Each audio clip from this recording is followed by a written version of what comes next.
I'm an assistant curator, so I work with the collections, and as well as putting together the interiors of the buildings, I do work with the accession collection, which is in store.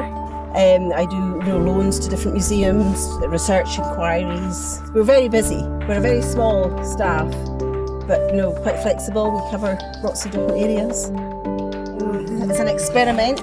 We're experimenting with them to see how we think that they were built and how they would last. But the other buildings date from different times. Our most recent one is a 1950s house. So you could say, we cover 2-3 centuries. 1746, a lot of the land was forfeited. The clan chiefs were taken from the land, and the land was sold to rich landowners from the south, and they wanted to get money from the land, obviously, so they brought a lot of sheep to farm sheep. And because these little townships, people were in their way, they were using up, the landowners cleared a lot of people out of their houses, out of their townships. And it happened up here in Glenbanagher, and a lot of the farms were cleared down to this area, and it was called Newtown on the Moor, so Newton Moor.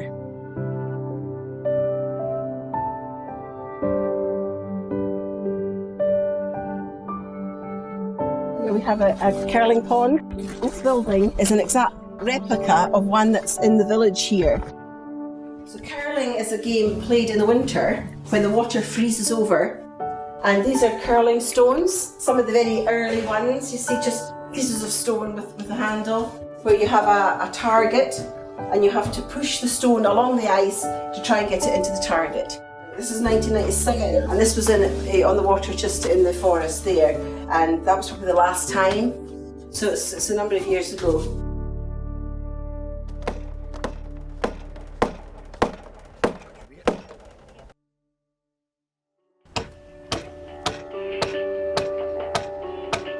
As I was explaining to you about the township, how we have the different buildings, there was never any plans left of these houses back in the 1600s and 1700s. And it was just Peter and Hannah's with our technician and another part-time worker.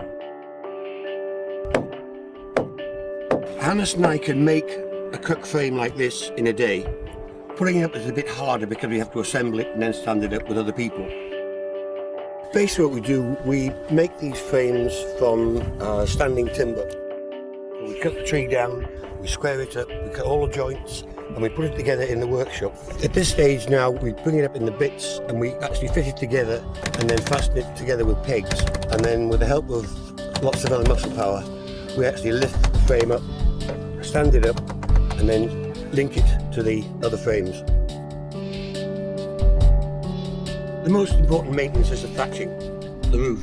But the problem is that the majority of houses, in this area anyway, were stone walls and stone gables, but they had wooden roofs and they were thatched. Now the reed will last for up to 40 years. The heather will only last for about 4, maybe 5 years. So every 5 years we'll have to re-thatch that roof. And again, just ourselves.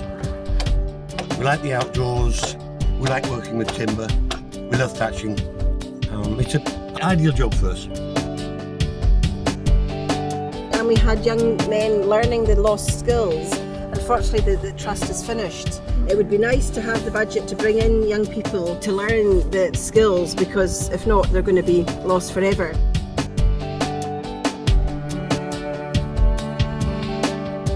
We discovered from the archaeological digs that there were some houses didn't have byres. So we think that they were what we call cotters' houses, somebody with a trade.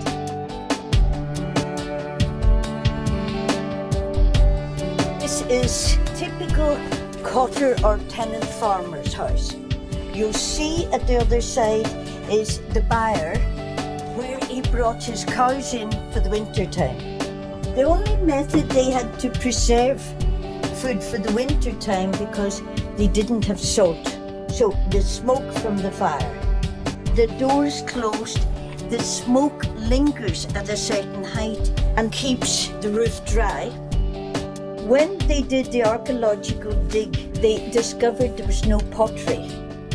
So they realized that everything was made from wood. All the bowls, spoons, everything was wood.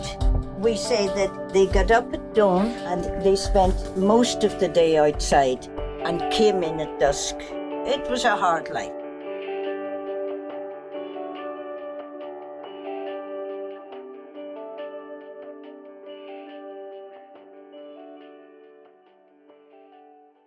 Now here we have a farm was a workstation.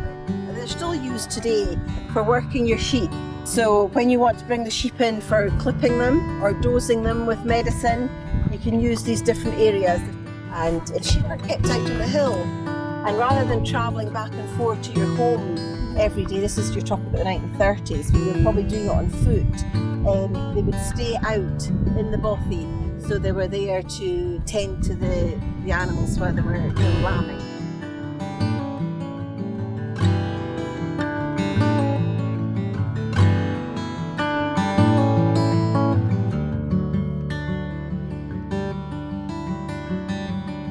Again, we have butter making sessions here, some throughout the summer. Harder cheeses were put into here. Then by putting this down and putting a weight on, that pressed it down. And the harder the cheese, the longer it lasts. If you're making a large amount of butter, you do something like this. It would be laid in the tray, and the handle would push it back and forth, and then the buttermilk would be squeezed out. So we've always had cheese was eaten a lot here.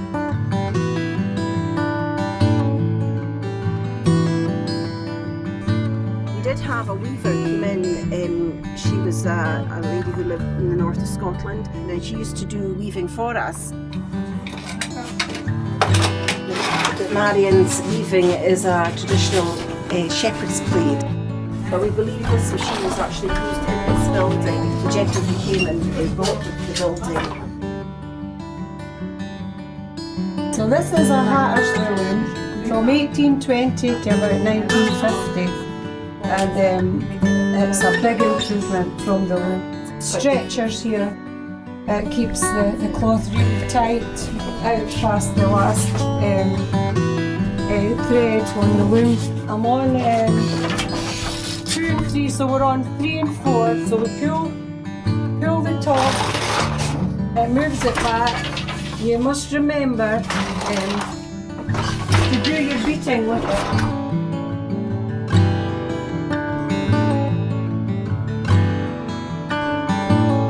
We have about 32, 34 what we call seasonal staff who come in and they do different jobs like interpretation.